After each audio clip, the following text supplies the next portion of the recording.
নমস্কার, স্বপ্নঘরে তোমাদের স্বাগতম। স্বপ্নঘর তোমাদের জন্য নিয়ে আসলো পাঙ্গাস মাছের ঝোল।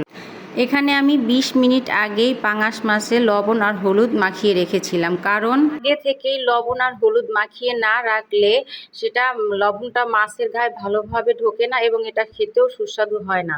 এবারে আমি একটি প্যান নিয়ে নিচ্ছি, প্যানে আমার পরিমাণ মতো তেল ঢেলে নিচ্ছি। এরপর মাছগুলো এতে ছেড়ে দেব ভাজার জন্য। দেখো আমাদের তেলটা প্রায় গরম হয়ে আসছে। এখন মাছগুলো একটা একটা করে ঢেলে দিচ্ছি। লক্ষ্য রাখবে মাছ ভাজার সময় অবশ্যই একটা ঢাকনা দিয়ে ঢেকে রাখবে, কিছুটা ফাঁক রেখে।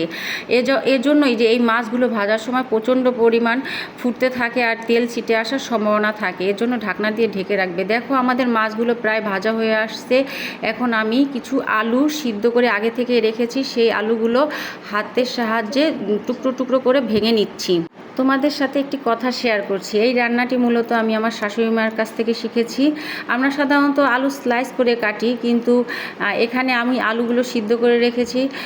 এই রান্নাটি খেতে অনেকটাই ভালো লাগে আর ঝোলটা অনেকটাই গাঢ় হয়ে আসে। আর হ্যাঁ, তোমরা চাইলে আলু ভাতের মধ্যে দিয়ে সিদ্ধ করে নিতে পারো অথবা আলাদা কোনো হাঁড়িতে নিয়ে সিদ্ধ করতে পারো। এখন একটি আমি কড়াই নিয়ে নিচ্ছি আর তাতে আগে থেকে মাছ ভাজার তেলটা দিয়ে দিচ্ছি। এখন সেখানে আমি পেঁয়াজ কুচি দিয়ে দিচ্ছি আর খুন্তি দিয়ে আস্তে আস্তে নেড়ে চেড়ে নিচ্ছি। যখন পেঁয়াজগুলো ব্রাউন কালার হয়ে আসবে তখন তাতে 1 চামচ জিরা বাটা, কিছুটা পরিমাণ আদা রসুন বাটা, সামান্য হলুদ গুঁড়ো, 2 চামচ শুকনো মরিচ গুঁড়ো দিয়ে সামান্য পরিমাণ জল ঢেলে দেব। তারপরে খুন্তি দিয়ে নেড়ে চেড়ে মশলাটা আমরা কষিয়ে নেব। এবারে আমরা এতে পরিমাণ মতো জল অ্যাড করব। এরপরে খুন্তির সাহায্যে নেড়ে চেড়ে আগে থেকে ভেঙে রাখা আলুগুলো এতে আমরা দিয়ে দেব। তারপরে সামান্য পরিমাণ জল দিব, যেটা আমরা ঝোলের পরিমাণ বুঝে দিব। তো এখন আমরা খুন্তির সাহায্যে ঝোলটা নাড়াচাড়া করে মাছগুলো এতে একটা একটা করে ছেড়ে দেব।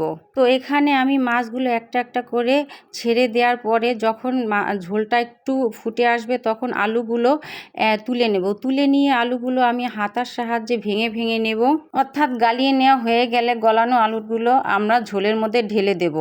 এতে করে ঝোলটা খানিকটা পরিমাণ ঘন হবে। এরপর 1/2 চামচ গরম মশলা আমি এতে অ্যাড করব এবং খুন্তির সাহায্যে নেড়ে চেড়ে নেব।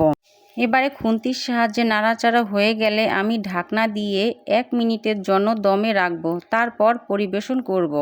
তো তৈরি হয়ে গেল আমাদের পাঙাশ মাছের ঝোল। তো তোমরা সকলে ভালো থাকবে। Bye bye.